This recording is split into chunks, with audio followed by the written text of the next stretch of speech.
A warm welcome to all of our Congress attendees. It's an incredible honor for us here at UWC Thailand to have you on our campus and to experience the UWC Thailand educational model. We hope that you spend this time really getting to know the power of a UWC in Thailand and understanding the power of a through school as a part of the UWC movement. You know, we're inspired every day by Klaus's intentionality as he built and developed UWC Thailand. He has such an incredible vision in relation to mindfulness, in relation to sports and activities, and how that holistic upbringing could contribute to a really inclusive and welcoming school that brought forth individuals who would go out and change the world. I was born in 1945 in Germany. So I was actually born right at the end of the Second World War. My school days, there was no sport, no art. Even in my latter years in school, there was practically nothing. So, okay, let's do it. Let's build a really nice sports facility, a school, and we put meditation, mindfulness into both. We are proud to be a diverse community of over 95 different nationalities, students from age 2 through grade 12, all benefiting from that IB continuum. You know, very often UWC as a movement, as a school, is presented as a utopia. It is not a utopia, but it's as close as you're going to get. You are surrounded by so many different people from so many different cultures, speaking so many different languages. A school that's actually looking at who you are as a person, but also understanding your background, understanding that there are real life factors that can stop amazing people from getting where they want to be just because of where they were born and the situation they were born into. But the key difference between this and the outside world is you get to learn and grow and make mistakes, being supported by a very strong system and a very strong community. I think one of the most amazing opportunities is to be part of something truly unique. The mindfulness program, social emotional learning, outdoor education, going to support elephants and gibbon sanctuaries, to be part of beach cleanups and coral monitoring. These are issues that play a huge part in what they might do in their future jobs. Everyone in the school have this vision of making our students kind and compassionate citizens, and they will always try new projects and new units, and they will not be scared to put extra work to make it happen. Wellbeing at UWC Thailand has a long history in social-emotional learning and mindfulness practice since the very beginning of the founding of the school. When it's experienced as a community, it helps to create deeper bonds, to deepen kindness and care and compassion. And that's where we are going as a school, is to go towards compassionate leadership.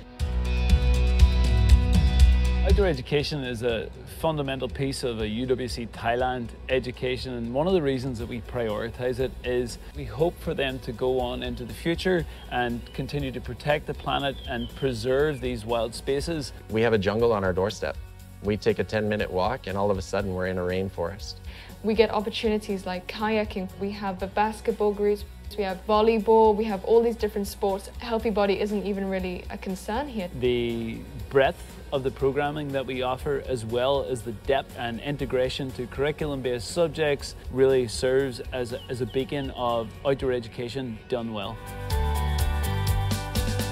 Giving back to the community is a very important thing to me, and no matter where I am and what I do, I will do something and provide positive impact to the community, and that's what UWC Thailand always teach me. They really create a lot of opportunities in order for us to empower other people in our community and also to raise awareness about the issues that we're really concerned about. I've lived in Phuket my entire life, so seeing the beaches at its beauty state previous to tourism and previous to all the trash, it's really motivated me to try to make an impact. When I was younger, I had big dreams of like, I'm going to change the world, but now I realize that you can change the world still, but you have to start with something small, because as they say, small drops make a big ocean if you keep going. It's almost unreal how involved you can get as an 18-year-old. And I remember sitting down with some of my friends and being like, I could do this for the rest of my life. It's a really, truly amazing place.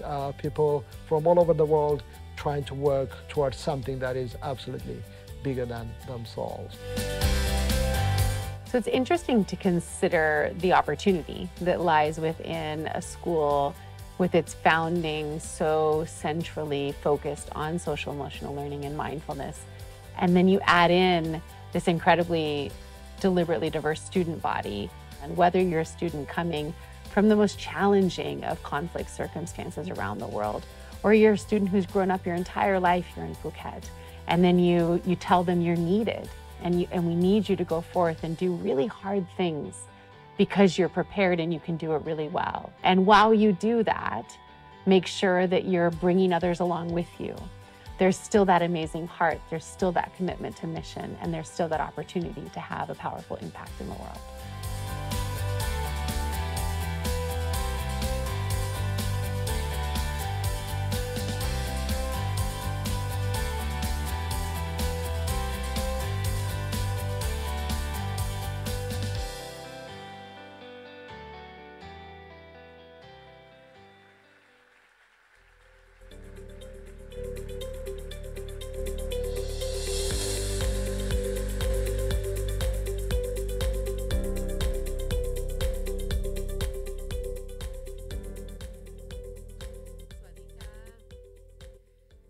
As you'll have seen from the video, I am Laurel Ramirez, and I have the honor of serving as head of school here at UWC Thailand.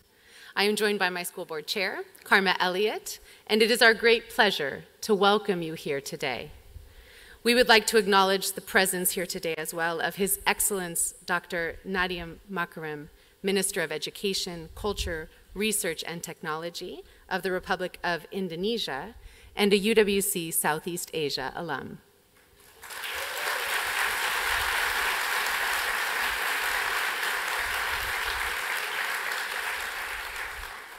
We would also like to welcome our Thai government guests, Rung Rien Rusuek Punkiat Yang Ying, Tituk Tan, De Salai Waili Anmika, Kau Rum Piti Pernangang Congress Naiwina, Rung Rien Dairab Kan Sanab Sanun, Yang Di Ma Doi Talord, Naidan Kan Swaksa, Tang Noing Nang, Nai Jangwat Phuket, Le Kongtep.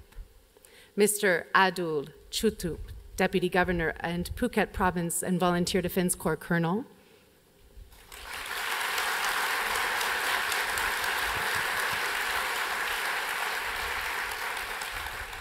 Dr. K. Mawan Chutong.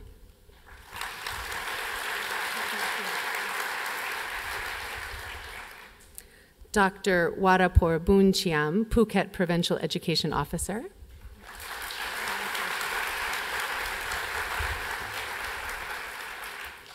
We would also like to recognize UWC Thailand Governance and Leadership, who join us in welcoming you here today, and the chairs and members of our boards, Ms. Siriwipa Dusayami Berger,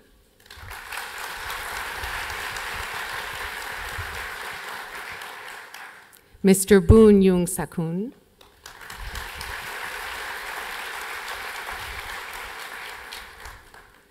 Kun Goy,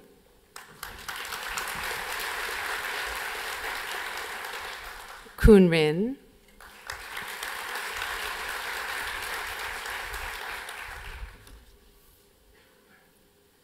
Thank you, Laurel. On behalf of our boards of the Education for a Sustainable Future Foundation, Banyapura, and UWC Thailand International School, a very warm welcome to you all on behalf of us all to Phuket and to the UWC Congress. It is our pleasure to welcome delegates from 155 different countries to our home, in person and online, and to celebrate our UWC family and our vision for the future together. Our school is home to 95 nationalities.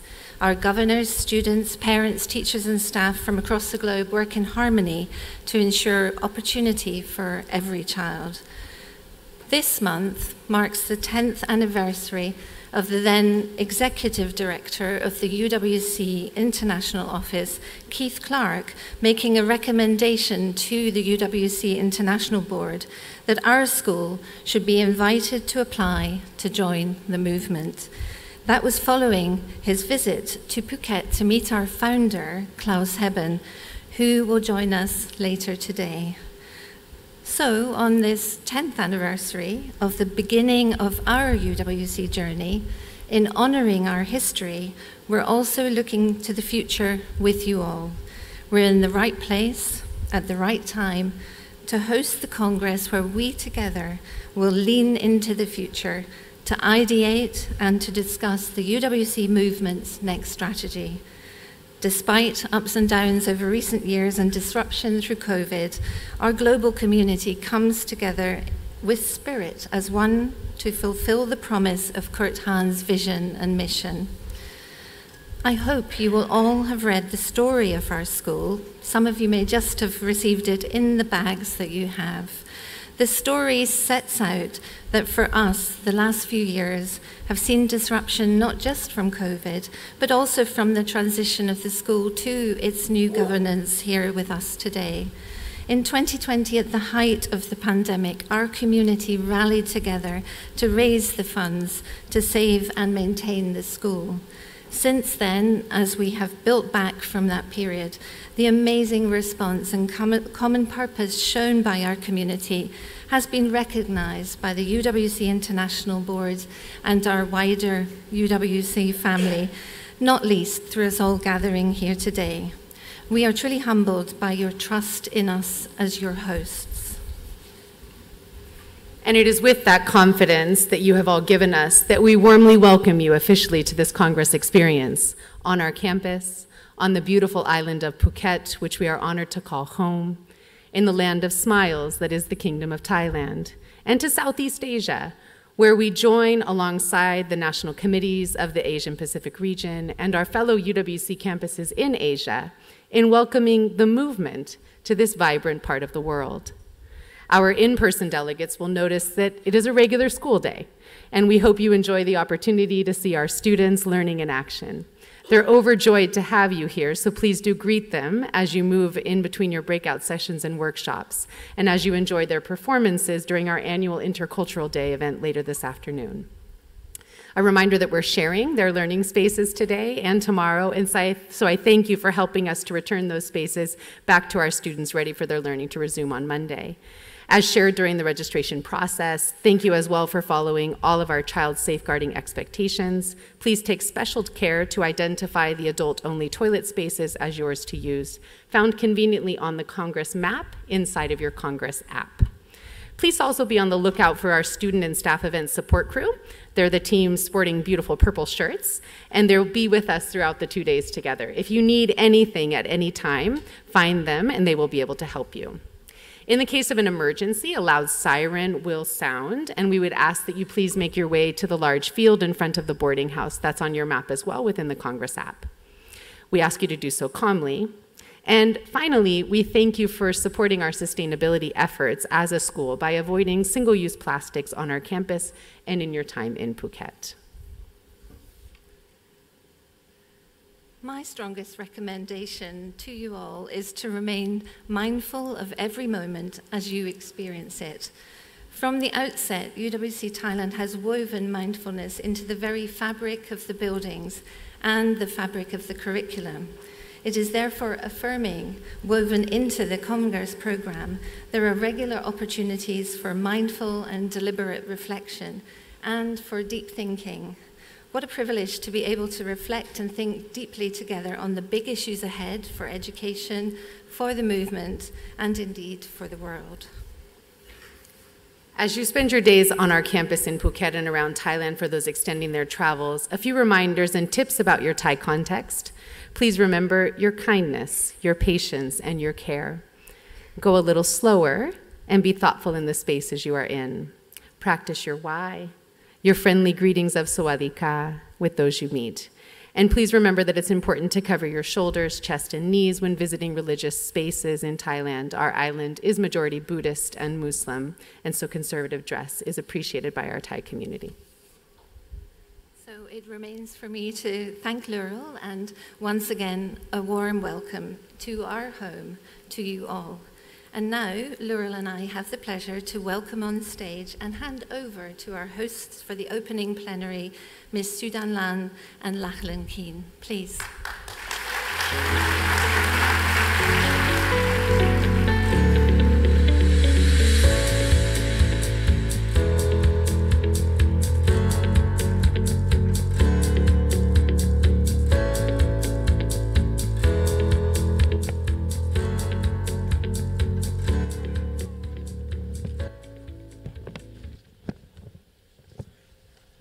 Thank you everyone for coming here today for the UWC International Congress 2024. And I hope your excitement for Congress is just like the heat we have in Phuket. I'm Danlan Xu, a first-year student of diploma program at UWC Thailand. I'm from China. I'm also one of the 2 student delegates from our campus for Congress. And my name is Lachlan Keane. I'm the philanthropy manager at UWC International and originally from Australia.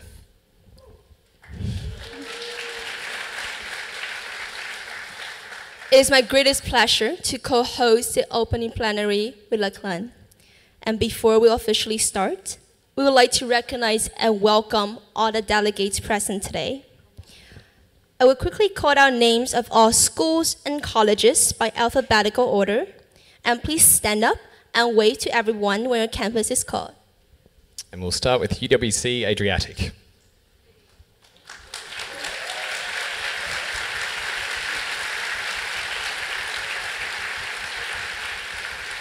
UWC Atlantic.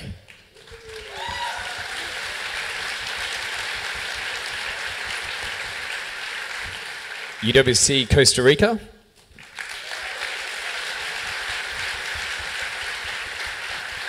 UWC Changshu, China.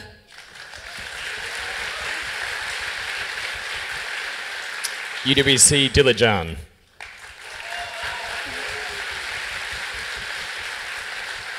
UWC East Africa.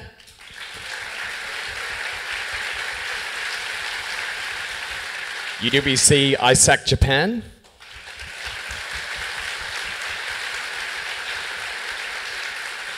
Lei Po Chin United World College of Hong Kong.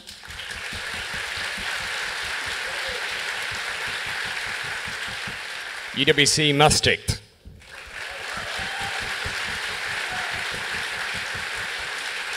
UWC Mahindra College.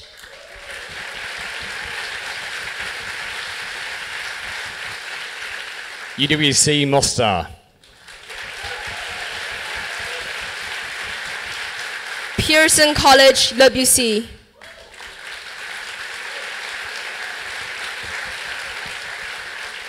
UWC Red Cross Nordic.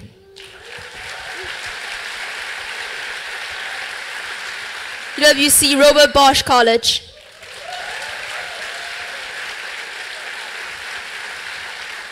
UWC Southeast Asia.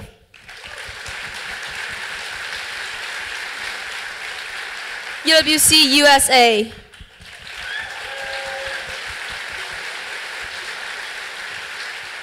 Waterford Kamachlaba, UWC of Southern Africa.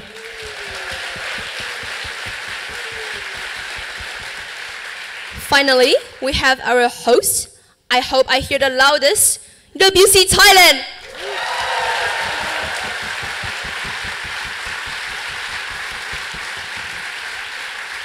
Thank you all. Thank you for coming here to Congress. I hope you have a great time ahead in Phuket. And next, I will call out national committees by regions. And when your region is called, please stand up and wave. Africa.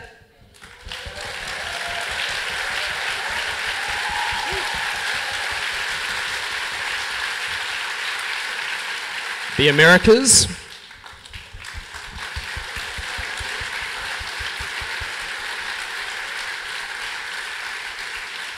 Europe.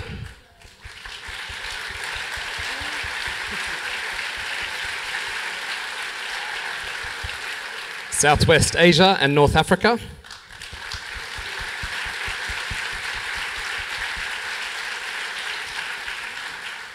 Asia Pacific.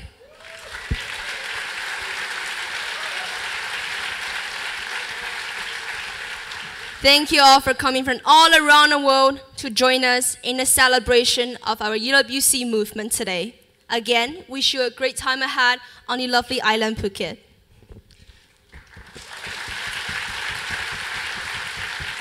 And we'd also like to ask all of our members, friends and supporters of the UWC movement to stand.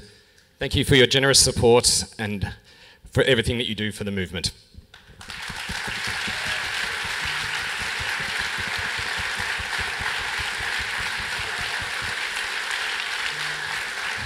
Lastly, I would like to thank all the online delegates. Unfortunately, we're not able to hear or see them today, but thank you for participation and engagement.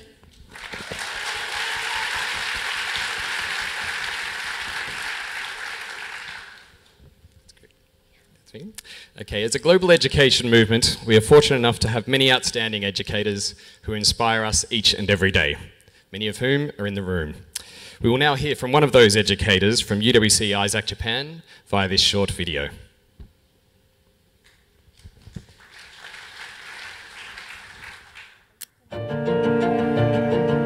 Hi, my name is Brenda Hisham, and I'm on the faculty here at UWC Isaac Japan. I teach history, humanities, theory of knowledge, and I'm also the G12 grade level coordinator. I'm originally from the United States, and I've been in Japan now for 10 years. I actually can think of a moment when I was at a conference and I met some super interesting teachers, and they were teaching at a couple of the UWCs, and they told me about their schools. And I think I became interested at that moment. So when I had the opportunity to come to Japan and work at Isaac, I was super, super interested. I wanted to see what the world of the UWC would be like, and I have not been disappointed. Life at Isaac is exciting, and I have lived both on campus as part of the residential program and off campus. And no matter where you are deeply involved in the culture of the UWC Isaac. There are multiple moments that I enjoy here at Isaac, but I think the best ones are when I'm having a deep conversation with students, when we're talking about issues that really concern us or important to us. And there's no lack of opportunity here because the kids come from so many different places. What I think makes UWC rich for me is the real engagement with other people from around the world who would like to look for opportunities to improve life for others. I'm an educator, and I've dedicated decades to education. And at times we find that we're not on the path that we'd like to be on in the world. I find no other way for us to make progress and move forward. When I think about the UWC movement, I feel that I have been so enriched by this opportunity to be here. And I really hope that all the schools, the 18 schools, wherever they are in the world, continue to grow and strengthen. That is my prayer.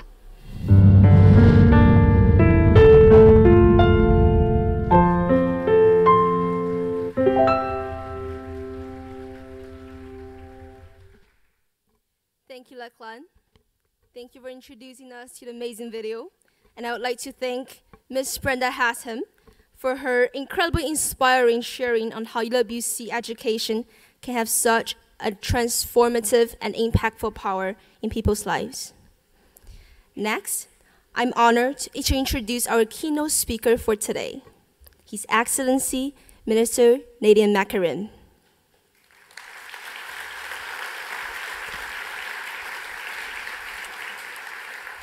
Minister Nadiem Makarim serves as Minister of Education, Culture, Research, and Technology of the Republic of Indonesia. Under his leadership, the ministry has launched an ambitious, comprehensive education reform movement, Emancipating Learning, which aimed at transforming education in the country. Technology serves as one of the most important leverages in the movement for enhancing critical thinking and problem-solving skills for Indonesia's approximately 48 million K-12 students and 9 million university students, and offering greater flexibility, and autonomy, and professional learning for teachers. Minister Nadiem Makarim holds a BA from Brown University, an MBA from Harvard Business School, and most importantly, he's a proud alumnus of UWC Southeast Asia. Let's have a round of applause to welcome Minister Makarim.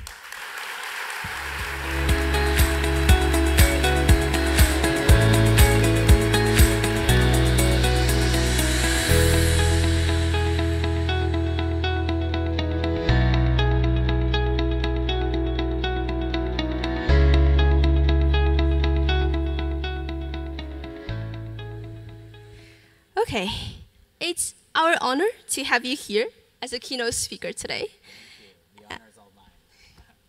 I believe people are looking forward to hearing the dialogue we're about to start. So, let me kick off with an opening question.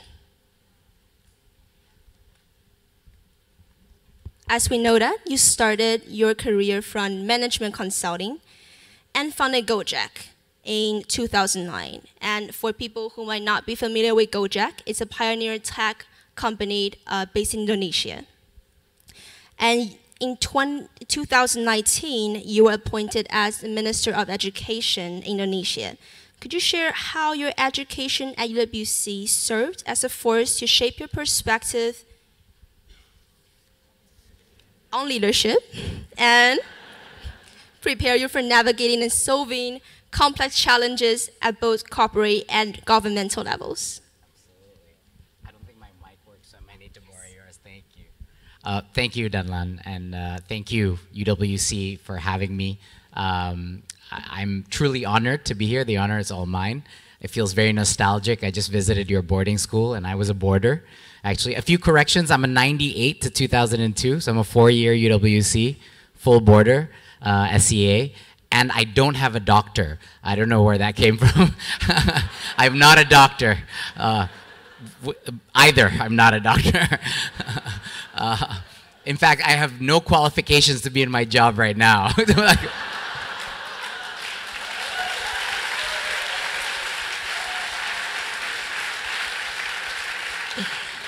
I'm not from the academic sector. I'm also not from the government sector. But I'm here, so I'll talk. I think UWC was probably the best 4 years of education I've ever received. And I'm not just talking about the class.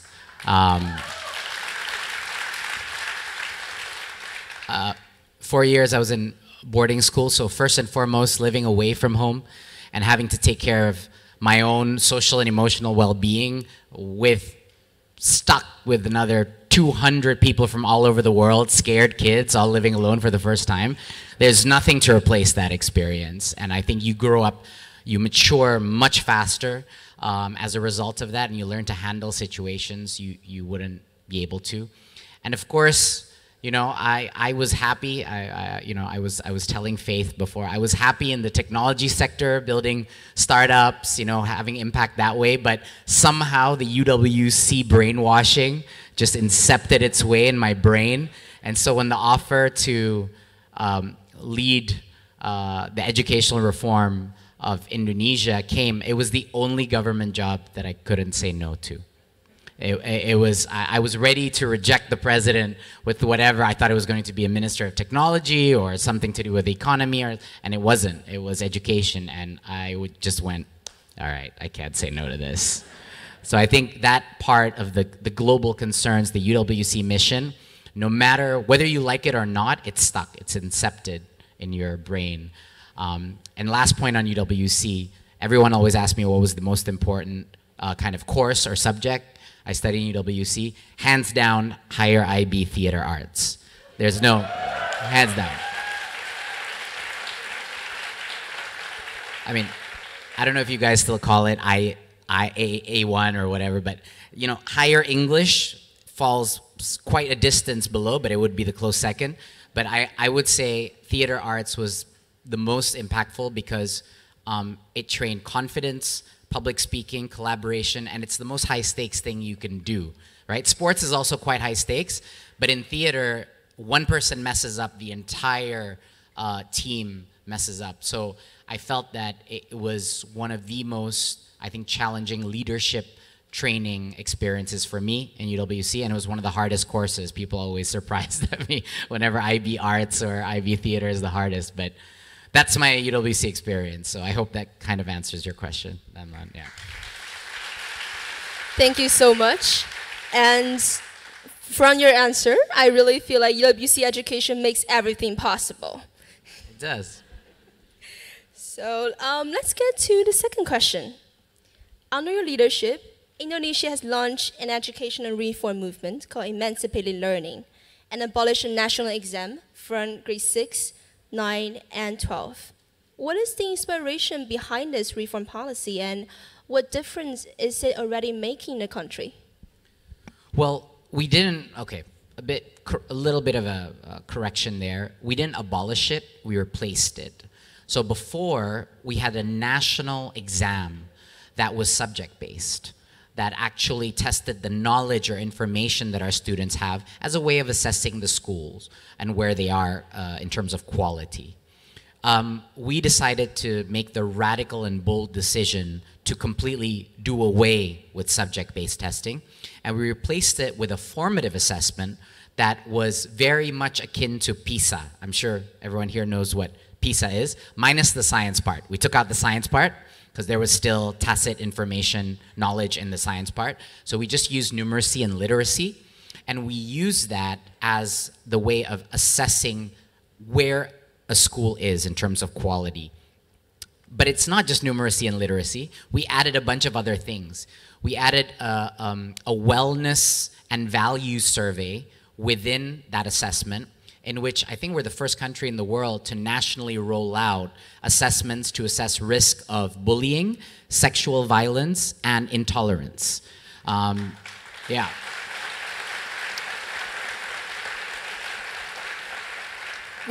Which was pretty controversial at the time, given how sensitive some of these issues are. So now every single principal has a dashboard, and they can see where they are, red, green, yellow, on all of these values, as well as numeracy and literacy. So we introduced the digital component of that too. But the most important part of that reform was sending a signal to all the teachers and principals. And it was a very extreme signal. It basically said that we are not going to assess you based on how much information you can push down your students' brains. We are not going to, that is not what is most important. What is more important, we want to know what your students can do with information that they are given. And that was super confusing. And they spent the Google searches by teachers on critical thinking and literacy and computational problem solving just exploded. And it was a massive learning, awkward and uncomfortable learning process for 3 million teachers all across Indonesia of what this new paradigm meant. And that was the intended effect. It was supposed to create shock, get them researching, and of course we provided a super app for them to learn all of these things independently so they could do it. But it wasn't just the assessment. It was also what we then provided in terms of curriculum and the changes we needed to make. So for the first time ever, we changed the curriculum. We cut 30 or 40% of content, just like that. When we A/B tested this during COVID, during online learning, which we had about a 1.5 to 2 year period, the schools that opted for the abbreviated curriculum suffered less than half the learning loss of schools that had to do the full curriculum. Never before has less is more been so significant for curriculum. Less is definitely more. That part I'm sure of now.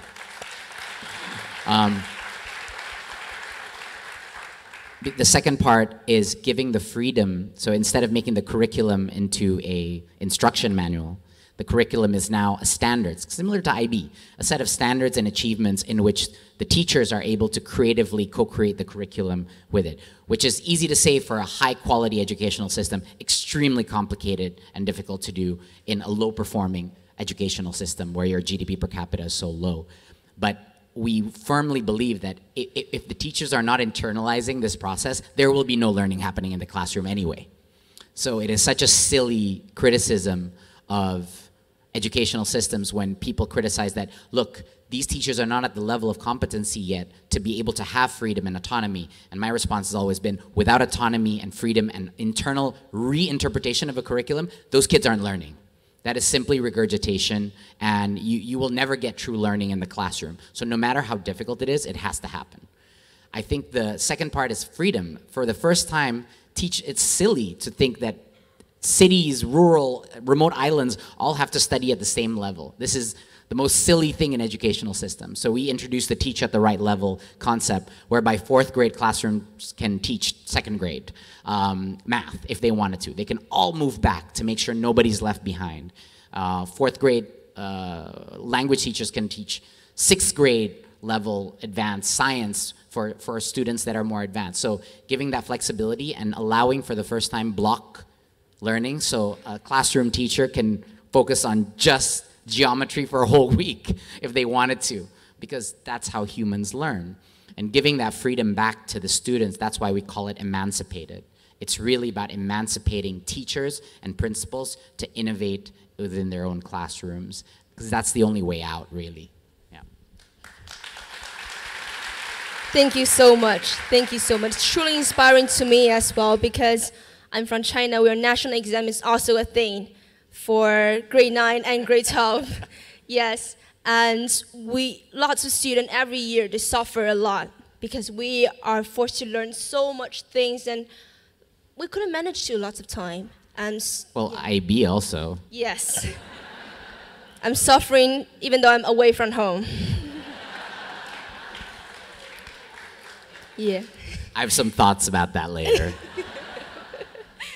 So I think everything, your response is truly a guidance for me, for my future direction, and how I can work in my country to make our education system better as well. Thank you.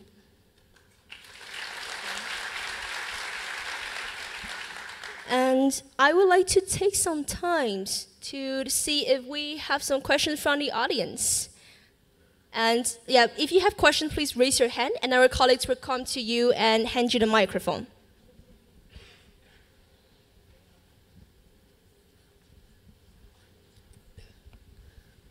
Thank you so much. My name is Diego from the Uganda National Committee.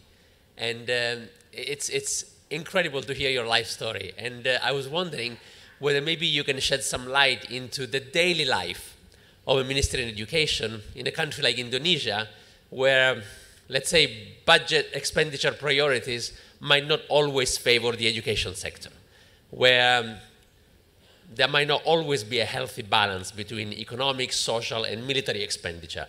What are your daily struggles to continue empowering the youth going forward?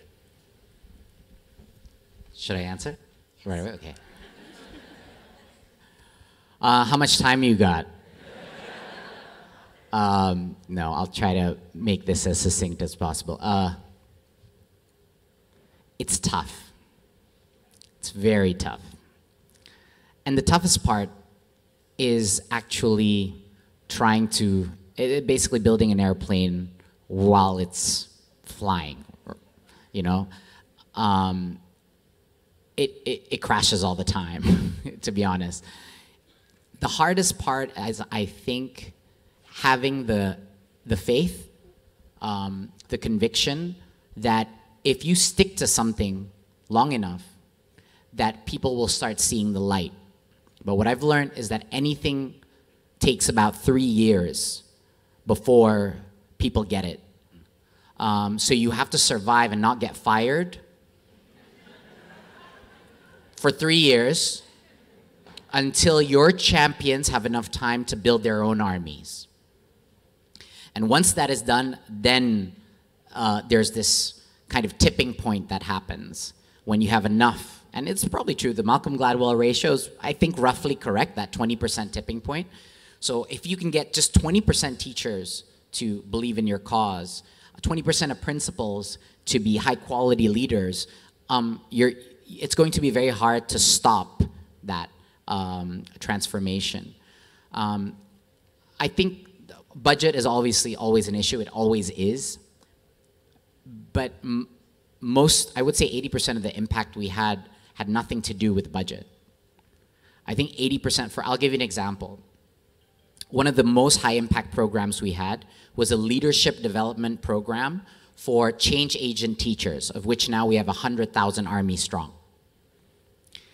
Had nothing to do with how to teach or the technical aspects of pedagogy. It was a 6-month training program, which is basically a mindset training program about what is student-centered learning, about what is risk-taking in class, why it's okay to make mistakes and try new things. How do you influence other teachers, right? And so on. It's how to use Zoom, PowerPoint, all these apps to influence and create community projects with your other teachers in your villages. That's what this 6-month course is with the raise. And that had by far the biggest impact to the grassroots support. Second part, I think that was hardest, is social media attacks. So what we've realized is that social media is probably the most erroneous sense of perception of what's happening in the ground. You could not be more wrong. So we thought that every one of our policies was completely lack support because it was all 70% negative comments on social media by apparent experts in the academic space. When we did a polling to teachers, it was the opposite. 70% were actually supportive of them. So the mental pain of seeing that, so ignoring social media is the learning, basically. And I think that would just constantly having the conviction to deal with that pain is the hardest thing about my job. That plus everyone thinks they're an expert in education because they went to school or they have kids.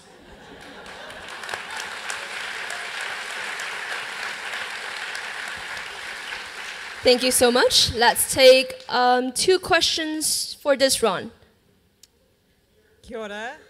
My name's Philippa.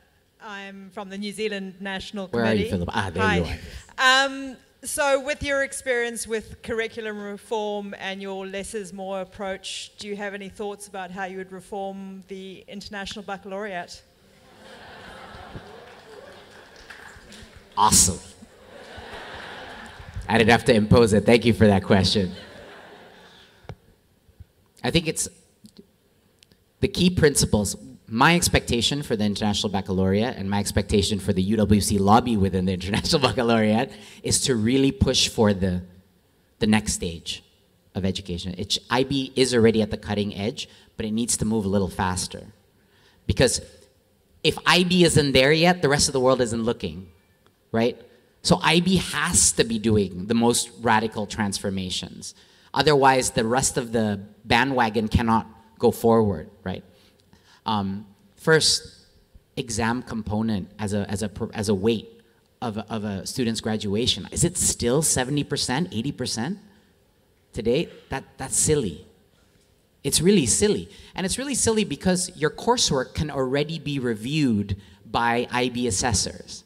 So you don't have a scale problem with that. Correct me if I'm wrong. Exams are just as hard to assess as coursework. So why not just make it the other way around? 70% coursework, 30% exam. I think that is a far more correct way. I got very lucky.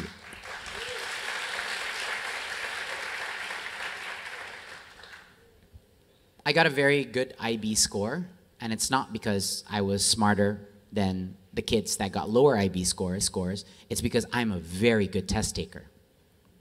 I can sit there for 3 hours and write, and a pretty good writer. So I could just sit there for 3 hours and just churn out 10 pages of writing, which, by the way, back in the day, that's what we had to do. I don't know if you guys still have to do that. So I was an amazing crammer. I'm a good test taker. After that, after 2 weeks, it's gone out of my mind. And I saw some of way more brilliant friends of mine struggle throughout that process just simply because they couldn't handle the pressure. They weren't as good on-the-spot thinkers, and that's just not fair. It's just not fair, right? And I think that if you are able to scale up the coursework assessment, that's the first thing I would change. Move away, because the world is not made up of exams. It's not. That's not how you assess value in the real world, okay? The second thing that I would change is you need to start moving away from subjects. Subjects are great, I think, but this whole idea I heard, I don't know what it's called, the D1++ something, where you take 3 of those courses and instead do block level projects. I love that idea. That shouldn't be a school-specific initiative. That should be an IB, and it should be the same level as an IB diploma. That's what I think. You need the IB stamp on something like that. So moving and shifting towards block, where every trimester or semester, I don't know how you guys do it, 2 semesters or 3 semesters, you are focused on a team project on one goal. Because life in the real world, you're never gunning for 6 different goals, which is what the experience of an average high-level quality even educational system is. It's like the ADD simulation. of switching between subjects, which does not happen anywhere in the real world, right? Unless parenting. That's the only thing. But in the professional environment, it is not like that. So having the breadth, the endurance of completing a project with other people around, not individual, is game-changing. And those skills are, dare I say, way more important over whether you understand the past 200 years of history, right? Or whether you understand the nth degree of a scientific concept. Because at the end of the day, that knowledge you will learn anyway in whatever job or professional career you pursue. So I would say those are the big ones. Moving into multidisciplinary projects, allowing students to specialize early, and please reduce the examination load of the total component of IB. And more trips. Project week only once is not enough.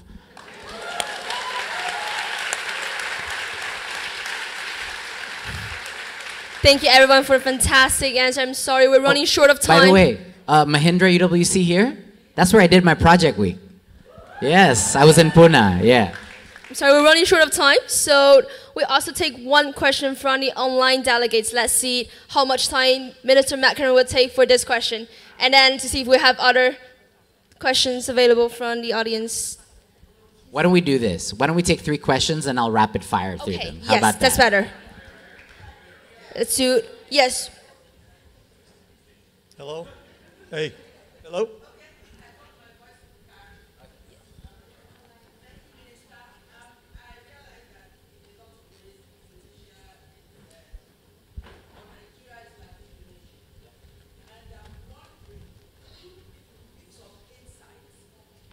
How you are able to push through this whole concept, because we have a very long way to go when it comes to education. We're a very diverse nation. We have parts of the country that are far, far, far, far behind in terms of all the Millennium Development Goals and all those things. And education is the key to get us to where we want to go to. So some insights into how within the government you're able to push forward this vision for it to be caught by the government itself before you start talking about the teachers. I would love to hear that. Thank you. My name is Comfort Coleman. And a second question? So we'll go to the online. Louise? Yes, so this is from one of our online delegates. So as our hybrid conference congress, we're delighted to have people joining us from online. How can UWCs and alumni work to bring UWC values and approaches into state school education systems? What is the best way to have an impact beyond our own schools? Thank you. And we will take the last question. Yes?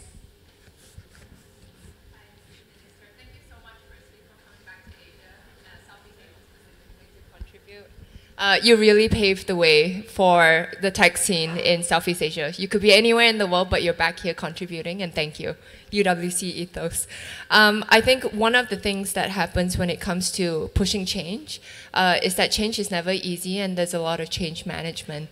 As it is, students as well as teachers, or especially teachers, are under a lot of mental stress. So what infrastructure and what support systems are you putting in place as well to actually support the mental health of students, as well and especially the teachers who you're training in this new paradigm? Thank you. I'll answer the kind of the change management questions first, and then I'll end with the alumni question. So government, there's some things you can replicate about my experience. There's some things you cannot. Nigeria is quite similar, actually, to everything you just described is Indonesia, spot on, at least by what you've defined it, the issues and challenges. We have the additional logistical challenge of being the largest archipelago. So that even adds another layer of complexity. How to deal with government? One, the president has to support what you're doing. And you need to have a popular president that is supportive of what you're doing. That you cannot replicate. I just got lucky, where you have a very popular, very loved president that believes in the educational reform and is willing for me to stumble around and face lots of resistance from different associations and groups and be okay with it. So that's a very special thing that I have. The other thing is having a minister who doesn't have friends in academia. You think I'm joking, but it's extremely important. And it's not from that field. So the problem is when in government is that once you're done, everyone knows, once you're done, you have to come back to your zone. And so it's very hard, and I completely understand this, it's very hard to be bold when you come from a particular network. Because then everybody hates you when you come out. I didn't have that. I didn't have that baggage with me. I did not have friends or networks in that field, so I was able to make the changes without being worried for my own safety post-job. And I think that's a very undervalued part. Then how to execute is, there's no such thing as over-communication. Communicate, communicate, communicate. Communicate is a constant. Even that, it almost never works. Because at the end of the day, people don't really want to know. They just want to criticize. It's much easier. So that's okay. But at the end of the day, changing the mindset from policy to movement, that was the most important part of making it work. So instead of you seeing your policies as some kind of piece of paper that you sign and now implemented by all bureaucrats, it's far more effective to build champions, grassroots at scale, and let them out into the field and start recruiting members of this new paradigm, emancipated learning. So having that kind of, almost like a politics mindset at the grassroots level was very, very important. And I think the last thing is, in a country of our size, Nigeria, Indonesia, you can't do anything without technology. You literally can't. Technology is not an option. It is a requirement with which to scale everything that you do. So you better have a really strong technology team that is building free-to-use systems for the government. To your question on teachers. So the mental health of teachers is a serious problem, but it's very important as a sector lead to be extremely pragmatic over what is going to reduce that pain first. So what we targeted in the first 4 years was just the administrative burden that is being a teacher. We automated the financial reconciliation of principals, so they didn't have to be accountants anymore. We reduced the reporting levels for their career progression that they had to do. There's an entire cottage industry of how to move up in teachers around the world, right? Let me get a research paper, let me get this. Same with professors as well. The burden of being a teacher and the administrative red tape was so big and it was so stressful, we wanted to remove that, and so we automated a lot of that through technology. We created an online marketplace, basically, for principals to shop for all the things they wanted online. And the financial reporting happened automatically, so they didn't have to think about it. So there was like an e-commerce that we built. Just these little painful things that teachers and principals had to do, we reduced their stress so they can spend time on actually teaching, right? A principal, the big shift in mindset that we want to teach principals is that your main job is not, you are not the administrator of this school. Your main job is the instructional leader to your teachers. That is your main job, making them great teachers, right? Giving them what they need. So that was the big shift, and we felt that that was very important. For the mental health of students, obviously the biggest is those 3 programs. We targeted what we called we called them the 3 sins, actually. That was what we called it, that are happening in educational systems, which is sexual violence, intolerance, religious or ethnic or otherwise, and bullying, which was a huge problem. We did the first ever survey. It was a massive, massive problem. I think any country that does this kind of survey will be shocked to find out how prevalent it is. And it has direct correlation to literacy level. Lower the literacy, the more reds you've got across all these risk areas. And so that, the mental well-being of students, the most important part is eliminating those threats first, right? because there's no learning happening if your students are stressed out. There's just no learning when those things are happening all across. To answer the last question about alumni, what can alumni do around the world? Well, I think that one of the most high impact activities that alumni can do is to bring the UWC concept and values to local educational systems or local schools, whether they be private or public. I think simply just introducing IB to certain schools is already a hugely powerful high impact, because it's not that, you know, IB is not an egalitarian system. It's mainly in expensive schools right now. But that's not the point. The point is it becomes a shining beacon for other schools to see what's happening over there. They get to visit principals from public schools, etc. They go and visit. They see what it's like. And so that, as a lighthouse, I think is very, very powerful. And I think as alumni of UWC, continuing that mission is always both a struggle, but also hugely satisfying. It's something that I can't get rid of. As much as I'd like to just go and like make money, you know, in business, I can't. Something always pulls me away. It's just not as interesting for me. And I think a big part of that is the UWC kind of mission and dogma and indoctrination in a way. And I feel like anytime you can do that with the people around you and share what that's like, I think is hugely impactful even to your immediate community. So thank you for being a wonderful alumni, and thank you for listening to me for this while. Thank you so much, everyone, for these fantastic questions, and thank you for these awesome answers as well. We are a little bit beyond the time, but I still have one question I really want to ask. Sure. Just give a short answer, it's fine. Sure. So, got it. As a UWC alumnus, what guidance would you offer to every young person who is currently studying at a UWC school or college about upholding UWC mission through their lives and careers? Kind of overlapping to what we have just talked about, but yeah, just 1 to 2 sentences. Got it. Thank you. All right. Fair point, fair point. I'll just, 30 minutes, okay, for this one? I would say to the students that are now currently in UWC, listen less to your parents. I think that's a good tip.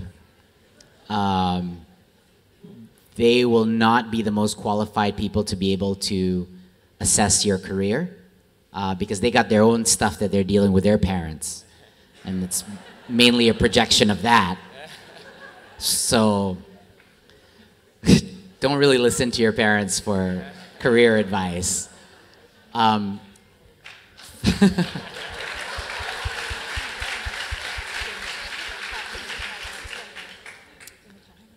I would listen primarily to your own heart. It doesn't go wrong very often. And a few guiding principles about once you leave and you go to university or you do other things is you're never really going to excel at anything if you don't like what you do. You won't like everything that you do, that never happens. But if the subject itself, if your work is something you do not enjoy, you're not really going to get good at it. And therefore, you're not going to excel. You have to be good at something to excel. So please remember that as a guiding principle. The second thing is there's no such thing as advancement or growth without taking risks. That's kind of like a law of physics in nature. You have to take risks. And by taking risks, you have to fail in order to excel or succeed in some way or another. So assume that risk and failure are the best things you could do, especially when you're young, and you'll be fine. You start seeing failure as somehow reflecting on your own self-esteem, you're in big trouble. Okay, so you cannot see failure as something bad. It has to be get it out early as much as possible. I would say those are the two most important principles outside of not listening to your parents for career advice. And one last thing, really important. I know. But this is important. Be very, very careful of what social media is doing to your mind and your mental health.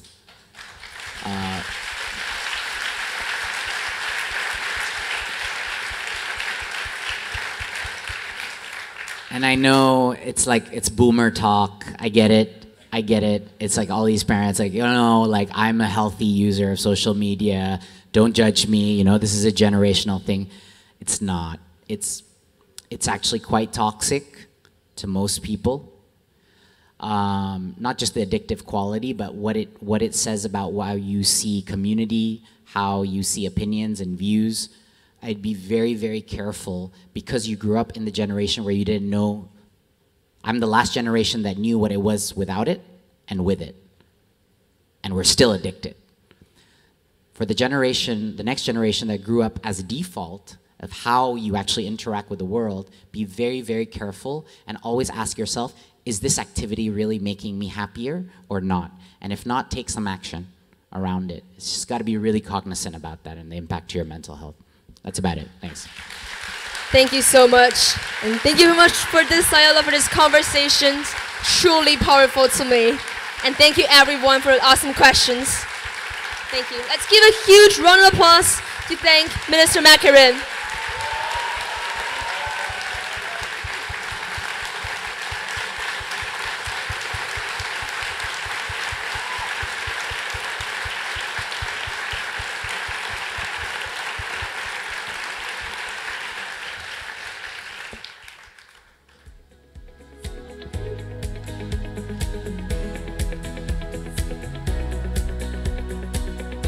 Thank you. And next, I'm honored to welcome the chairs of the UWC International Board and Council, Dr. Musimbi Kenyoro and Dr. Kike Basad. Let me briefly introduce them. Dr. Musimbi Kenyoro has served as the chair of the UWC International Board since 2019, bringing over 3 decades of global leadership in international organizations. She has held notable positions, including the President and CEO of the Global Fund for Women, Director for Population and Reproductive Health at the David Lucy Parker Foundation, and General Secretary of the World YWCA. She currently serves on the board of the UN Global Compact, CARE International, and London School of Economics and Political Science. Dr. Kike Basad is an alumnus of UWC Atlantic College and a chair of the UWC International Council. A pediatrician by profession, with a focus on infectious disease, epidemiology, and public health, he serves as Director General of the Barcelona Institute of Global Health, leading a team of more than 600 people improving global health and promoting health equity through excellence in research and translation and application knowledge. For more than 25 years, he has remained intensively involved in the UWC movement, not only as part of the Spanish National Committee, but also through the UWC International Council. Let's welcome them.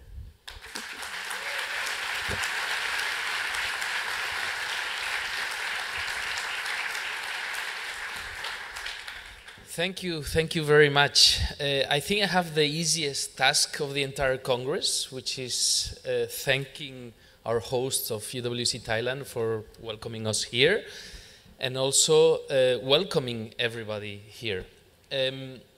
I started my UWC journey 33 years ago, and I am so pleased to continue very much engaged with the movement.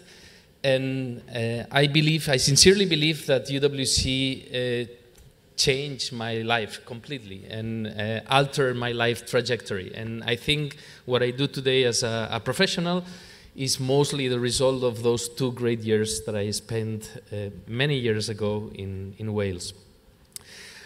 I want to be very brief. I just want to welcome all of you. I'm particularly glad to see lots of students, lots of alumni, national committee representatives, school staff and boards, councils, and all other governance members, donors, friends, parents of alumni, and I've met a few today. And I'm very, very pleased to welcome all of you to this Congress. I just want to highlight the importance that this Congress is hybrid. So we are lots of people today, but we are even more because of all the people that are connected and listening to us online. And let me give the word to Musimbi, and again, welcome all of you. Thank you. Thank you. Thank you, Peter. You look really good from where I stand. Thank you all for being here. I want to say I was not a UWC alumni, and I retired early to do interesting things, and UWC missed my retirement because it changed my life too by being able to interact with such interesting concepts and people like the alumni that we have just listened to today, and the students, including our student chairing the session, the students that we meet every day. You can't go away once you've met these UWCers. So thank you again for being here and illustrating who we are together.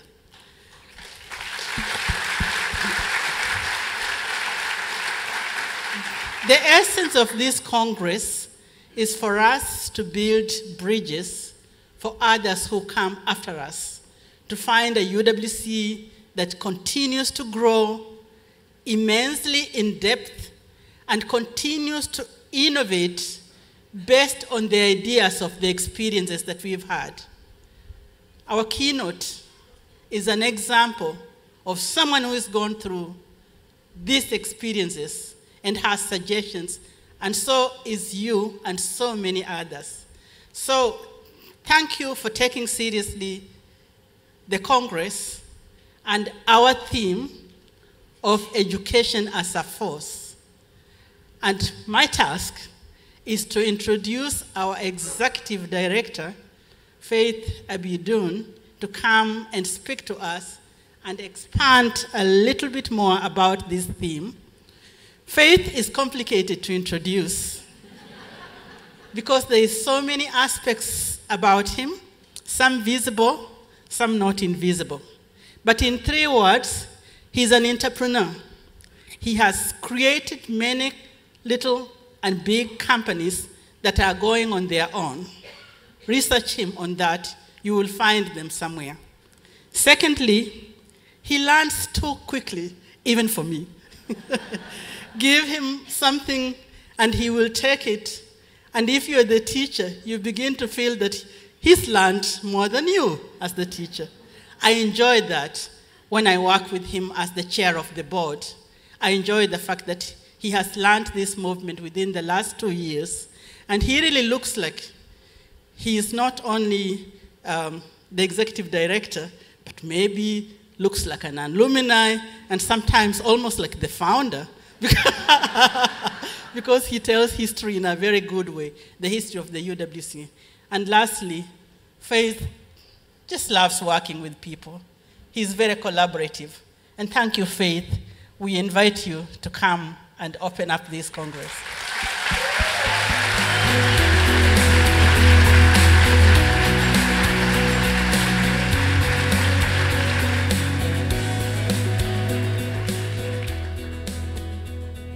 Ever wished for a good opening act, you might like to sign Musimbi up to open up for you next time. Let me just start by thanking the Minister Makarim for what could have gone on for 2 hours and no one would have wanted to leave the room. That was fabulous and just a pure demonstration of UWC in practice. Nadiem, thank you so much. That was beautiful.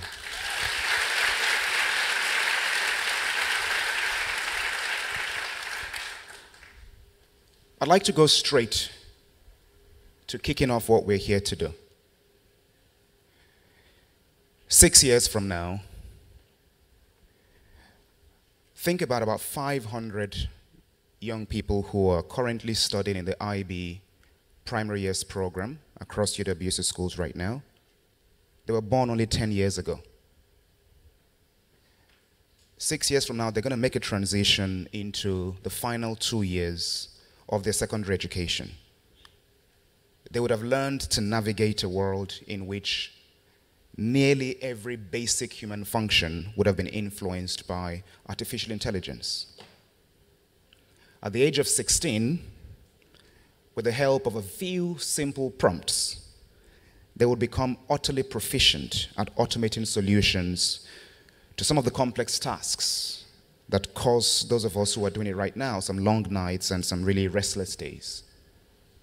And if you ask them then, they would wonder why we used to operate so inefficiently back then. Just 6 years from now. At the same time, 6 years from now, there will be about 3,000 young people who were born during the 2008 global financial crisis. They will be arriving for the very first day of their first jobs, fresh out of university. In the next few weeks, many of them will receive what will be the best news of their lives. The news will come through UWC's more than 150 national committees, letting them know that they have been selected to study at one of 18 UWC schools and colleges. And so 6 years from now, at the age of about 22, many of them would have lived through a series of civil wars and military invasions, global pandemics, forced migration, droughts, floods, and so many assaults on their psychological welfare. They will be defined by many people as being a truly resilient generation. I'm not sure they would even like it, but that's going to happen. About 6 years from now, the IB is going to complete its decade-long review of the world-famous diploma program. They would introduce what's going to be a seminal, rebranded offering that will lay out the path for education as a way to enriching true human flourishing. That education would have fully engaged the head, the hands, and the heart, as Oli-Pekka Heinonen likes to say. 6 years from now, the UN will introduce a brand new set of global goals. We would have come to the conclusion by then that while the ambition was right, the world needed a much greater deal of multilateral solidarity, financial investment, the political will to attain the ambitious SDGs. Just 6 years from now, more than 18,000 young people who are not currently in our orbit would call themselves UWC alumni, because our movement continues to grow rapidly every year, just 6 years from now.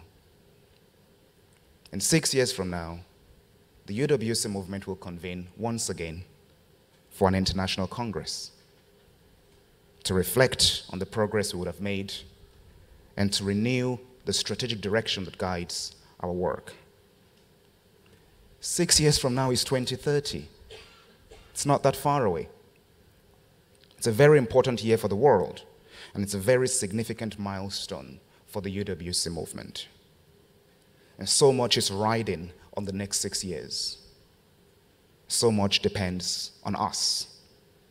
And so what we do here over the next day and a half will shape the direction of the UWC movement and influence the world for the next 6 years.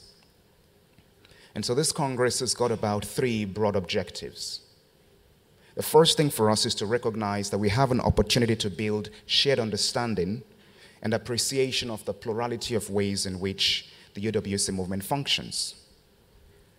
Not only do we celebrate diversity in our nationalities and our varied backgrounds, we recognize the unique approaches that each of our national committees, our schools, our colleges, our short programs take to deliver our educational offerings.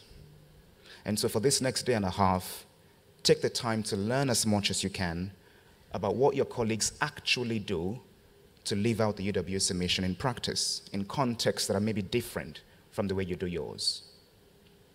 Secondly, we have an opportunity here to develop shared visibility of the opportunities to strengthen our educational model and to refine our practices by learning from each other, first of all, and secondly, from like-minded partners, organizations. We're very privileged here to have several friends of the UWC movement, university partners, large education systems like the IB, philanthropists, government partners. I'd like to say to you that your input is very vital for us. We look forward to learning from you and also envisioning the future together with you. And thirdly, we have an opportunity to affirm our commitment to continuous innovation across all the areas of our work. And I'm hoping that you would express your own individual commitment as equally important as our collective aspiration for the future. As Court Hunt said many, many years ago, you are needed.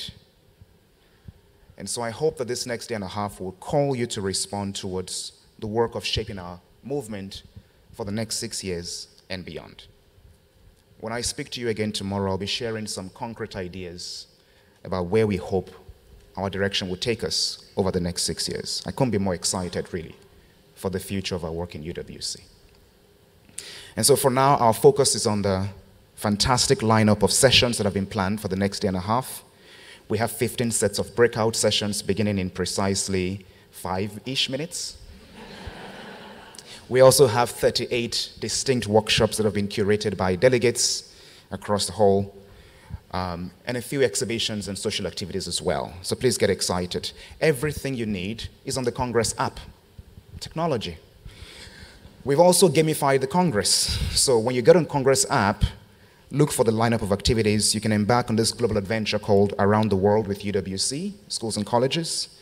You can take the ultimate challenge to complete the student project fair, be the champion of the student project fair, and don't miss a chance to attend at least 3 self-curated workshops. As we exit the hall, many of you in the last few minutes would have received the app notification to go to your breakout rooms. Look at your notifications to know exactly what room you've been assigned, and if you're not very sure, look out for our ambassadors in purple, and they will direct you exactly where you're supposed to go. We've also printed your names on a wall outside the building. If you're not sure what room you're supposed to be in, your phone is your best friend for the app, and secondly, look out for our ambassadors who can show you exactly where you're supposed to go. Let me just take this opportunity to thank you all for traveling from very far, for those who have traveled here, and for those who are online. Our first breakout session actually ended a few hours ago. Congress began a while ago. And the final word for me is the fact that as we gather here very peacefully, we recognize that we're also living in times of serious global tension. And our hearts are truly broken for the parts of the world, especially in the Middle East, where many people in our community and beyond are experiencing the worst of humanity right now. We stand firmly against every expression of war and violence, and we hold those who are suffering deeply, deeply in our hearts. And so for the next few days, as we recommit to this task of making education a force to unite people, nations, and cultures, let us think about those who can't be here right now.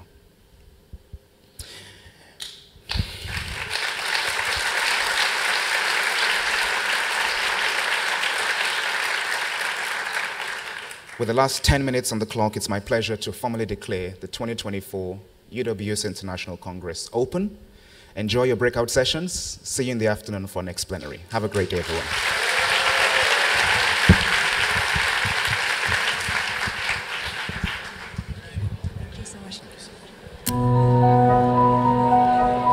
Hello, my name is Robert Tomalin, and I'm the head of school at UWC International School, OIS, here in Portugal. I'm also the chair of trustees in my first year serving the Council of International Schools. I'm 45 years old and I graduated from United World College of the Adriatic in Italy back in 1997. I first heard about UWC when I was in year 6, when I was 10 years of age. The headmaster of my primary school, Ted Wheatley, his son studied at the UWC of Southern Africa, Waterford-Kamhlaba. And then 5 years later, pre-internet of course, he posted the application form. I was invited to an interview at Atlantic College where I really saw for the first time in my life what UWC really was, because nowadays you can do a quick Google search, but back then it was all down to a leaflet. And I had my mind blown by so many people from all over the world living in a castle. And to my shock, I was chosen to go and represent the United Kingdom in Italy. So as a 16-year-old Brit arriving in Duino, in Italy, I remember feeling immediately how my life had changed and how my future and the projection my little life had also changed dramatically, 180 degrees for sure. You can be sitting next to someone from a refugee camp on the other side of the planet and someone from a royal family and everything. And that is the magic of UWC, forcing that diversity and having that deliberate, that intentional diversity and the opportunity to mix and mingle. That is what makes a difference. So of course I've been connected to UWC since the minute I applied, I suppose.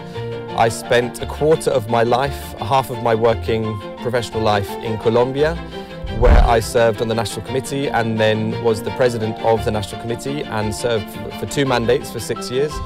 So to what extent does education play a role in developing a more peaceful and sustainable world? I think we just need to open the newspapers and look online today to understand the urgency that we need students to meet each other, to argue, to resolve conflicts, to fall in love, to build friendships, to grapple with questions which are hard to answer, and to understand that the diversity that might be shared in many aspects of their lives does not make them better or worse, it just makes us different. UWC's mission and vision has never been more important, I think one could say.